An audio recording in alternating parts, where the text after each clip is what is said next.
Hello, everyone, and welcome to Community Table Talk.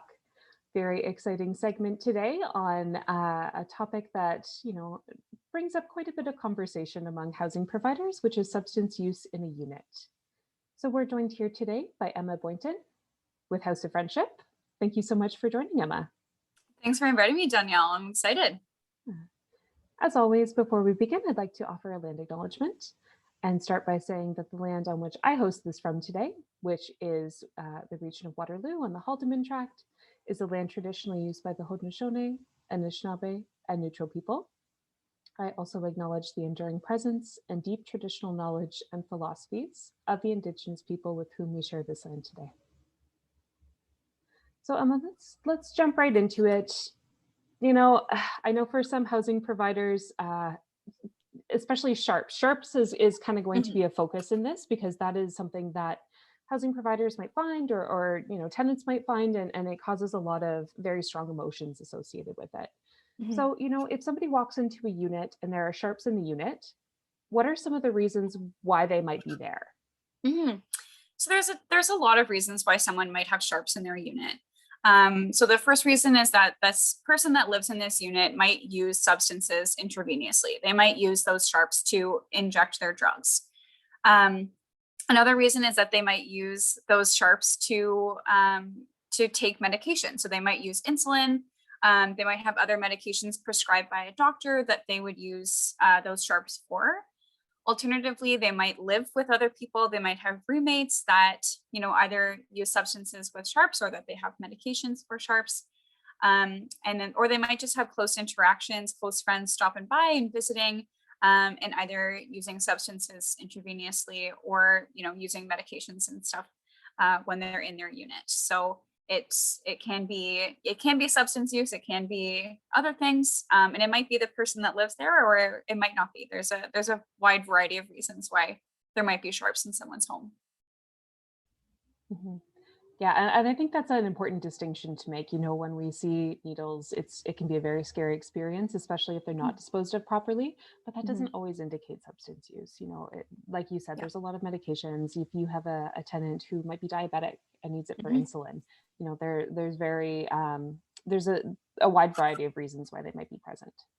Absolutely, yeah.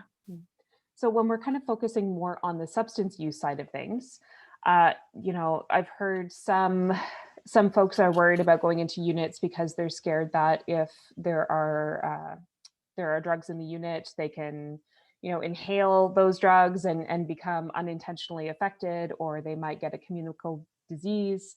So what are some of the risks that are actually present if someone is entering a unit where there are substances? So there really are two main risks associated with entering a unit that might have sharps or substances.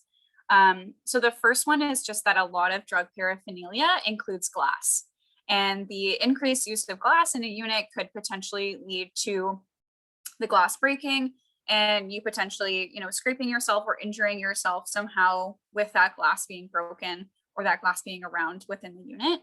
Alternatively, just like what you said, there is that risk of communicable diseases from potentially pricking yourself with a needle or, having an interaction with a needle.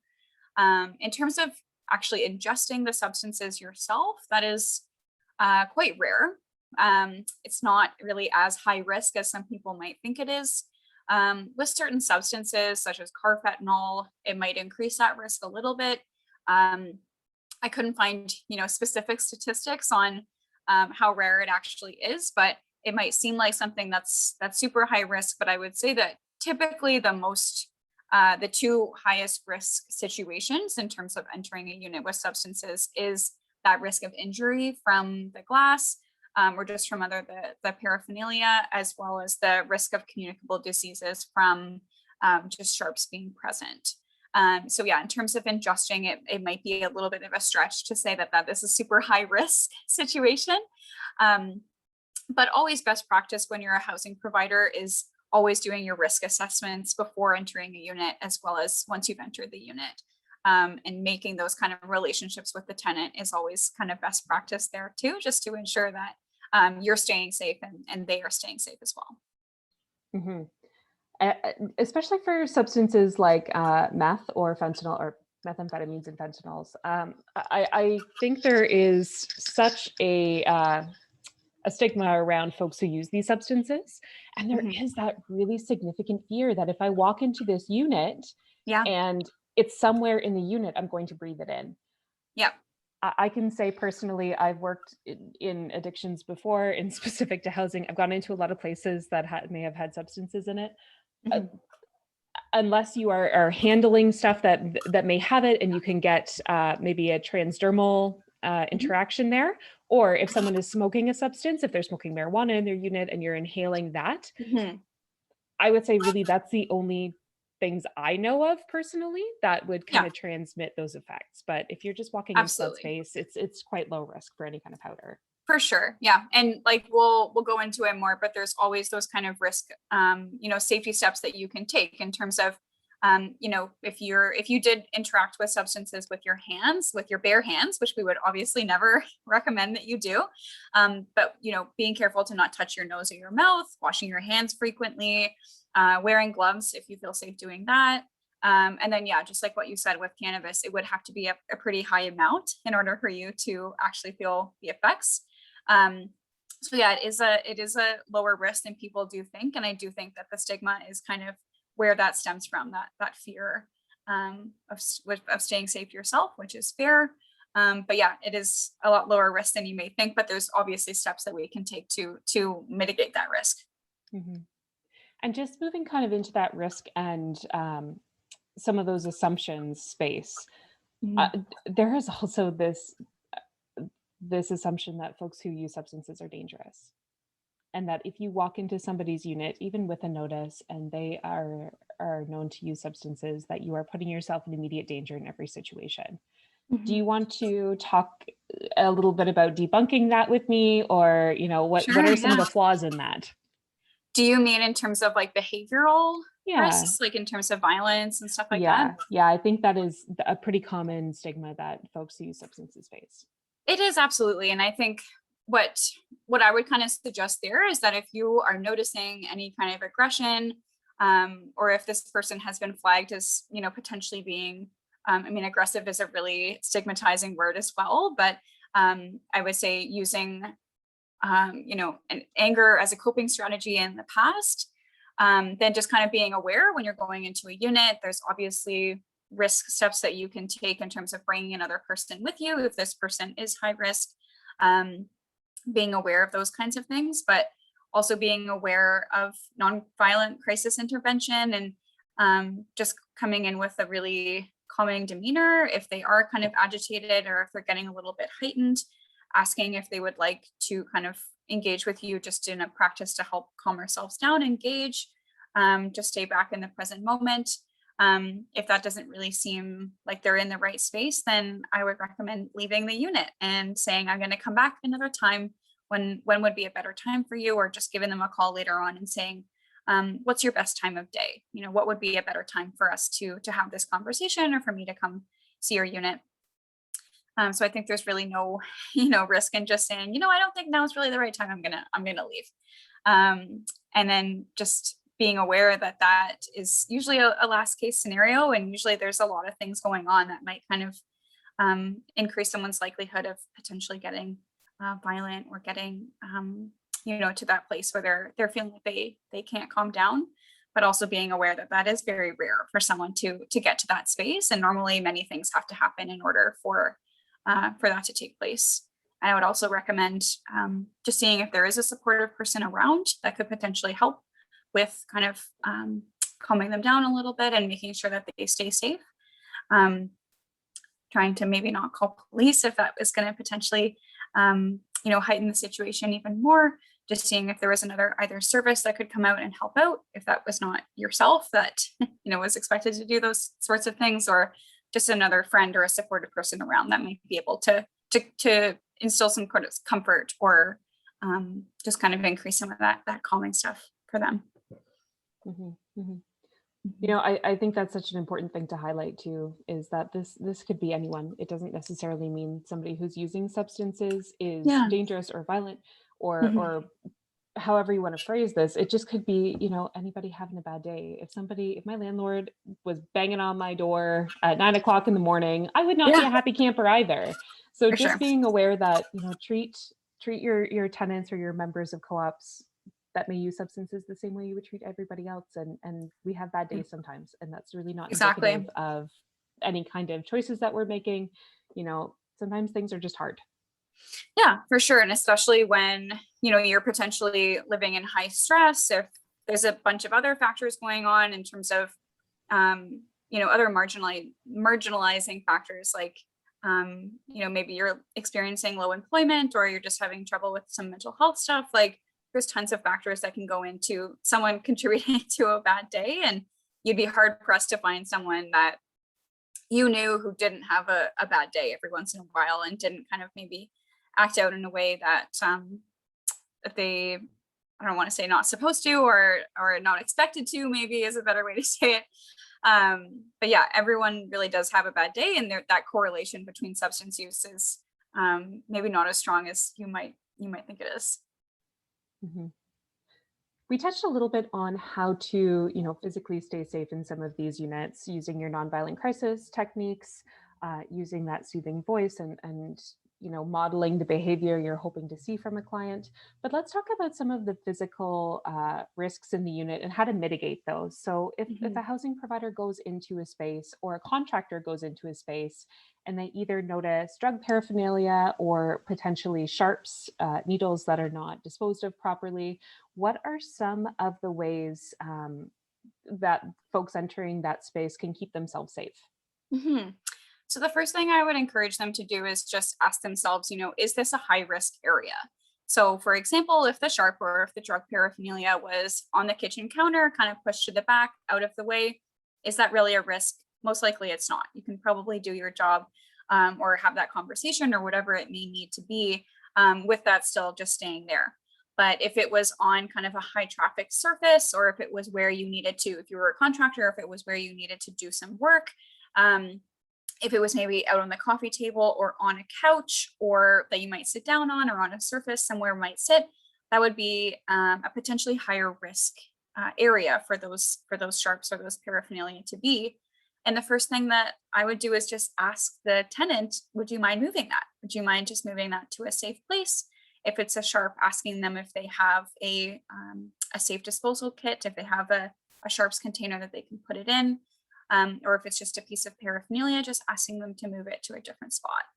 And then in terms of where you're going to sit, you can always kind of make those risk assessments. So we wouldn't suggest that you sit on any soft surfaces like a couch or a cushy chair, or sitting on a pillow. We would suggest sitting on a hard surface, just so that you can kind of fully see, because things can sometimes hide in those soft surfaces. So that's something that we would suggest. And then just being aware of some higher risk areas within units, such as the bathroom. If that was a spot that you had to go into, maybe just, again, doing a quick scan, seeing if you can see anything, asking them beforehand going in if there was any sharps, if you wouldn't mind just removing them. And then in terms of contractor, if I was speaking with a contractor, I might just give them a heads up before they go in. This is a person that uses substances. You might find some sharps, you might find some paraphernalia, and then these are some steps that you can take. But I would mostly encourage just having those conversations with the person that was in the unit, if they were there, and if they were able to engage with those conversations, just asking them to move their paraphernalia, their sharps. Can you think of anywhere else where this stuff might be? I just want to make sure I'm staying safe, that kind of thing. And then in terms of if there's also some cleaning services that are out there. I know we were just talking about that, that do kind of specialize, or you could kind of ask for some of these services to come in and help clean these areas in a safe way. And then the other piece is that we would suggest you always wear closed-toed shoes, just to make sure that your feet stay safe in case there is anything on the ground. Again, you don't want that risk of potentially injuring yourself or pricking yourself with a needle or anything like that. Sorry, I have a fly. It's a cameo. Yeah. I think those are all just So, such excellent tips and tricks. And sometimes we forget about that, right? And I think it Mhm. should be maybe a bit more common practice if you are entering a unit. Again, when I was kind of out there in housing, regardless of who it was, just letting someone know, hey, I'm going to come in. If there's anything that could be pose a threat to me, pose a danger to me, hurt me, just make sure it's put away first. So that could be Mhm. dogs, that could be maybe some guests that could be unhappy that the landlord is there. It could be sharps, could be anything. But if you Yeah. have that open communication, especially just being honest with people, most folks respond well to it. If somebody Mhm. is using intravenous drugs in their unit, asking them to put sharps away is not going to offend them. Yeah. They know they use substances. It's not a situation you need to tiptoe around. Just saying, For hey, sure. if you need some extra sharps containers, whatever, we can Mhm. resource that. But I'm coming on this day. Please make sure that things are safe for me to come into. Absolutely. Yeah. I've never seen a person be offended by you asking to move some things around. And typically, kind of a lot of times with intravenous users, is that they are already taking those safety measures. They already have the sharps containers. They know and they respect that you don't want to see that stuff. You don't, or not necessarily see it, but you don't want to pose any risk to you. They know that you're there to come in and help you, or to provide some sort of service. So they want to keep you safe as well. So typically asking them to, and just engaging in those conversations is easier than you may expect. Yeah, like I said, it's not a surprise. It's not like they're going to go, "Oh no." Like Yeah. if it's out there and it's known, then it's fine. People are going Yeah. to respond generally quite well to it as long as you approach that conversation in a non-judgmental way that focuses on your safety rather than, their potential behaviors. For sure. Yeah. And it doesn't have to be a big, long, drawn out conversation either. Typically, if you're just asking, hey, would you mind moving this? Yep, sure. No worries. Do you have a sharps container? Yes, I do. Cool. Oh, no, you don't. I can grab you one. We can safely dispose of it in a different way just for now, or we can just put it somewhere else for now. And then we can do what we need to do. And then I'll get you a sharps container after. Like, it doesn't have to be a big conversation. It's just those safety pieces. Mhm. And I think I just really want to highlight for folks that maybe are haven't experienced this before or are potentially kind of new to housing provider support roles, don't put your hands places where you can't see. That Mhm. is one of the golden rules. If a client is saying, "Hey, can you reach up and grab that cup on the top shelf?" Don't If you can't see what's on the top shelf, you should not be putting your hands up there. I think Mhm. it's good practice to wear gloves anyway because you're touching people's stuff, and sometimes people are not going to be receptive to, again, putting it in perspective. If my landlord was coming in and touching my things, I would prefer, especially at this point, that they wear gloves, but also I wouldn't be super impressed about that. Mhm. But yeah, just being extra cautious for any tenant, right? I mean, it could be broken glass, it could be the Mhm. paraphernalia, it could be sharps, it could be anything. So just make Mhm. sure if your hands are going somewhere that your eyes have checked it out first. Yeah, that's a really, really good point. Yeah, just making sure that you can see everything that you're about to touch. And then in terms of wearing gloves, we would also, if you are going to be reaching somewhere that you can't necessarily see, or I think we're going to get to this in a moment, if you are going to be disposing of any sharps or of any paraphernalia, wearing glass gloves if you have them, those kind of thick work gloves, just in case, because they can, those stingy nitrile gloves can really, things can poke through them pretty easily. So if you have those kind of thicker work gloves, and that's always best practice as well. Awesome. So let's jump right into that conversation then. So Mm. we've talked about if you are a housing provider or if you are, a contractor, support person who's entered a space, you see sharps, you can ask the tenant or client to put them away. What happens if you enter that space, there are undisposed of or inappropriately disposed of sharps? How do you deal with that? How do you dispose of them appropriately while keeping yourself safe? Yeah, so if we do find any sharps or any paraphernalia kind of in common spaces, or potentially in a space with the tenant is there and is asking you to dispose of them, for needles, there's a lot of safe steps that you can take in order to keep yourself safe. So we would always recommend wearing gloves and using tongs. So not touching the needle with your hands ever, and not touching the needle, especially even with gloved hands, whether they're glass gloves, those kind of thicker gloves, or the medical gloves. still not touching the needle just because of that risk there. So using tongs, most first aid kits, I believe, have them. If not, you can kind of carry them on your person or just ask someone around if they have a pair of tongs that you can use. And then we would just suggest that you dispose of them in a sharps container if there is one around. You can pick up a sharps container from pharmacies, from safe consumption sites. They're always kind of around, and most pharmacies are really open to providing them for you. If you don't have a sharps container, we would recommend putting the sharp within a plastic container of some sort. So whether that is a Tupperware or like a 2-liter pop bottle, those work really, really well, just to pop the needle in there and screw on the top or the cap. And then at that point, you can drop them off at a needle disposal site. So there is one at 99 Regina, as well as one at the Safe Consumption site on Duke Street. So those are 2 places that you can take those sharps. And then a full sharps container you can return to the pharmacy as well, and they can dispose of those safely. And then in terms of finding non-needles, so finding any sort of other paraphernalia, if it's glass, just be careful with that glass. If it's like a pipe or a bong or something, just be mindful that that is glass. And again, wearing gloves, of course, glass gloves if you have them. You can place that piece of glass either in like a cardboard box or double plastic bag. Some people actually fill up the bag or fill up the box with kitty litter as well. And you can do that with the pop bottle method as well. If you don't have a sharps container, you can fill it up with kitty litter. And then you can dispose of it properly. My understanding of that, those kind of paraphernalia pieces, you can just toss them in the garbage, throw them in the dumpster, that kind of thing. Just making sure that it doesn't break as you're tossing it in, and then maybe even just informing someone who is going to be taking out that garbage, or even just labeling it as glass, just so that the person knows that this is potentially breakable or might have already broken, that kind of thing. I would also like to throw in there, in terms of needle disposal, when you are putting the needle in the bottle, please don't hold the bottle. Please put it on the ground, because if you're using tongs and you're trying to get it in the bottle and you're pointing the needle down towards yourself, you're kind of defeating the purpose of having these safety precautions. So I would encourage folks to put the bottle or the hard plastic container, sharps disposal container down, use the glove and the tong to insert it into that receptacle, and then disposing of it.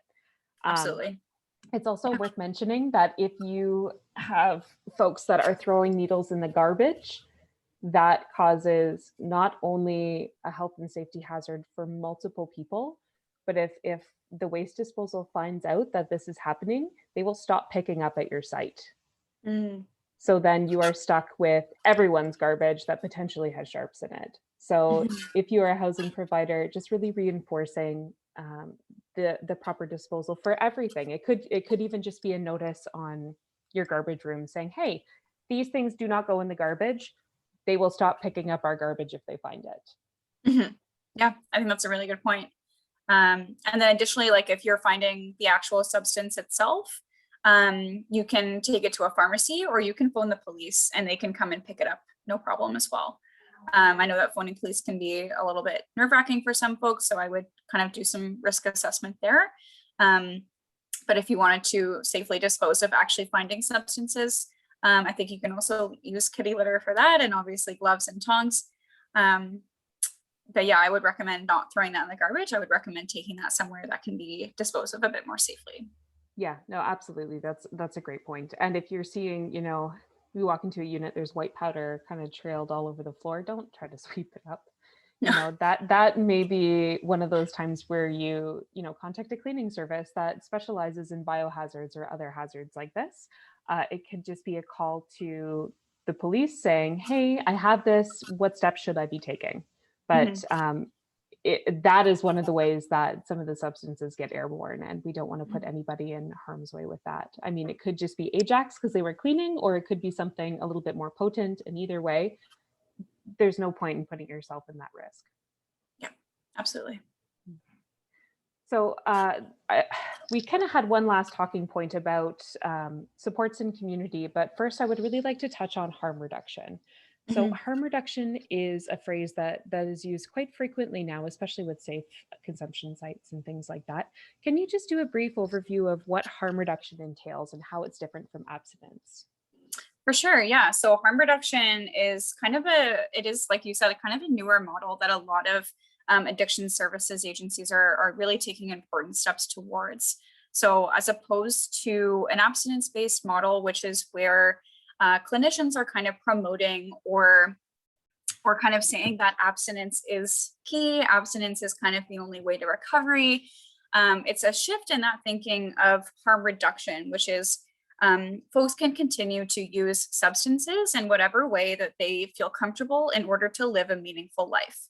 So if they, aren't really quite ready to entirely cut out substances, or if that's not something that they ever want to do, the harm reduction model says that's great. This is totally up to you, and we're going to help kind of reduce any potential harm from using those substances. So it's a way to walk alongside clients as opposed to leading the way.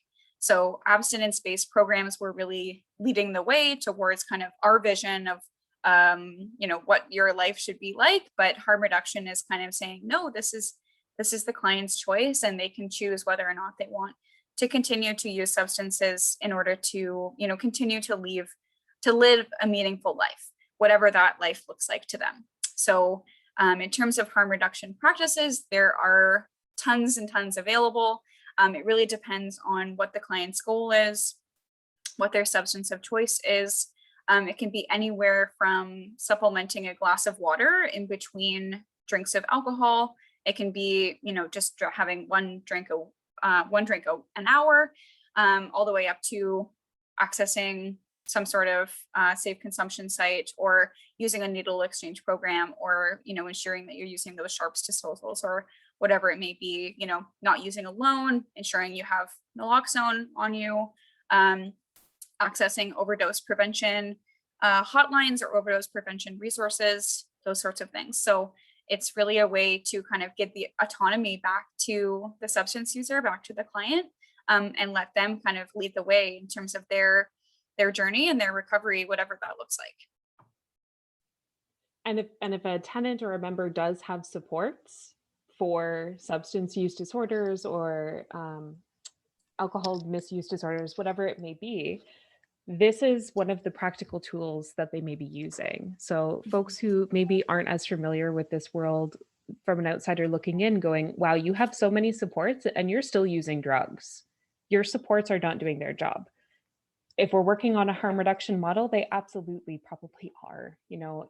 Recovery and gaining back a meaningful life, like you said, looks very different for everyone. Um, no, I think I froze there Oh, for a there we go. second. Yeah, Perfect. you just froze there for a second. Yeah, just that meaningful lives look different for everyone. And whether Mhm. or not somebody is abstaining, if they're not using any kind of alcohol or substances, you know, supports can only do so much. They can only motivate Mhm. so much. They can only encourage so much. But the choice of what that person's life is going to look like is really on that person. Yeah, exactly. And it's all about kind of establishing what those goals are, and then seeing if we can reach them, and then seeing what the next step is. So if they're saying, I just want to reduce my use by even just 1 day a week. I want to use 6 out of 7 days as opposed to 7 out of 7. That's fantastic. We can meet you where you're at, and we can try to achieve those goals. And that might mean wrapping you around with a bunch of supports and a bunch of services. And then once we reach that goal, we can say, cool, do we want to stay here? Do we want to continue moving on? Like, what do you see your next steps are? And it's really, yeah, exactly with what you said. Like, it just kind of brings that autonomy back in. Let's then kind of lead the way towards their own recovery, as opposed to us potentially putting our own values on them. I think that's really the big difference, is it's their values, not ours. Absolutely. So when we're looking at agencies and community that can do that wraparound care, whether it is abstinence based or harm reduction based, what agencies in Waterloo Region are available? So there's tons of resources available for folks within the Waterloo region. If you wanted to access services with House of Friendship, we have community counseling support, which is individual sessions that they could be eligible for, as well as an intensive day treatment program. That's an outpatient day treatment program.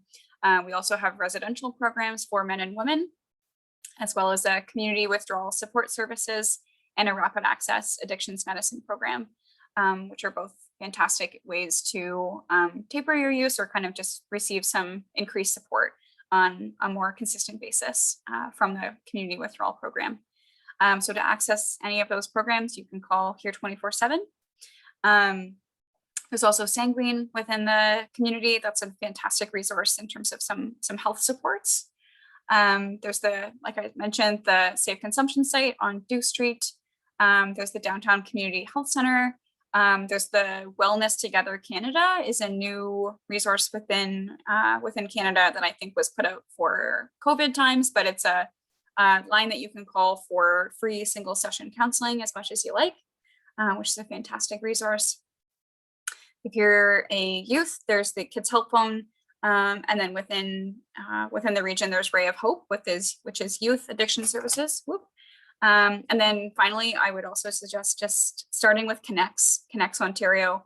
CONNEX is a great way to start. If you give them a call and just explain a little bit about what sort of addiction services you're interested in, they can give you a list of resources within your specific area, or just kind of based on what specifically you would like to see, or what specifically kind of supports that you're interested in. So whether that's harm reduction or abstinence-based models. Absolutely. And I would also throw into that list, our friends over at Aqua also do really great work around harm reduction, safe sex. They do some fantastic work with that. Public health is also an option for folks. That being said, it is in our regional buildings, and some folks may be hesitant to come into that space. So absolutely, Emma, all the community agencies that you've mentioned do phenomenal work. And you know, this circle of care may include, you know, for folks that are trimorbid or have concurrent disorders, it could also include CMHA, could include the LIN. I know by the time this airs, their name will have changed. It could also include, you know, PSW support. It could be a variety of things, but I really want to drive the point home that if you have someone who is struggling with addiction, it is not just addiction. They will likely need a community approach. And Absolutely. you know, the more open and honest and empathetic we are to hearing what a person needs, the more likely we are to get them on the trajectory of whatever life they would like. Yeah, for sure. I think at the root of a lot of addiction, there's always that kind of core morbidity or trauma is often really at the root there too. So if they were making the decision and if they felt that they were ready to kind of process any trauma potentially from the past, and there's also agencies within the community that can help out a little bit with those pieces as well. All right, Emma, well, I see that our time is coming to a close. Is there anything in this last moment that you think is important for people to know that we haven't covered yet? I think that's about it. Yeah. Awesome. Well, thank you so much for sharing your knowledge and time with us today. Hopefully this was helpful for folks. And like you said, the House of Friendship is a great resource for any kind of questions or substance use treatment. So would more than recommend checking that out. Awesome. Yeah. Thanks so much, Danielle.